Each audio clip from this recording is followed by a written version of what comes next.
killed, God forbid, who assumes the presidency? Obviously contracted someone to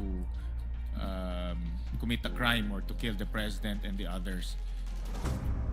Kahapon narinig ko na ipinapaso nyo sa investigative division ng inyong or intelligence service ng inyong ahensya itong tanong na ito.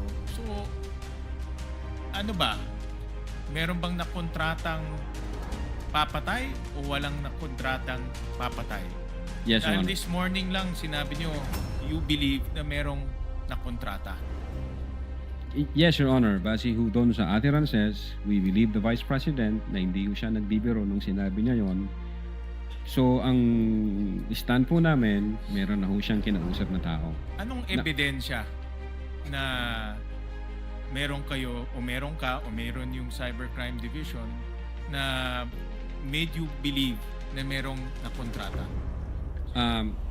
Una, Your Honor, kung yung pagbabasihan po namin is yung November 23 na may kinausap siya, pwede hong sabihin na nagjo-joke lang siya doon kahit galit na galit siya or etc.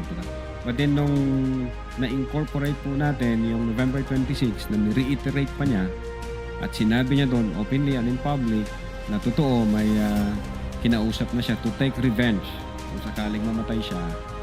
So ang belief po namin may kinausap ang Vice Presidente. Now, in so far as kung sino yung kinausap na yun, in so far as yung existence ng tao na yun, ang makakasagot po, Your Honor, since trabaho nila yun, yung aming intelligence service po, o kaya yung aming... So yung belief mo ay nanggaling doon sa mga statements Yes, Your Vice Honor. President Sara. No more. Statements and admission, sir. Yun doon lang nanggaling. Wala nang iba. In so far as the Cybercrime Division, Your Honor, yes. Okay.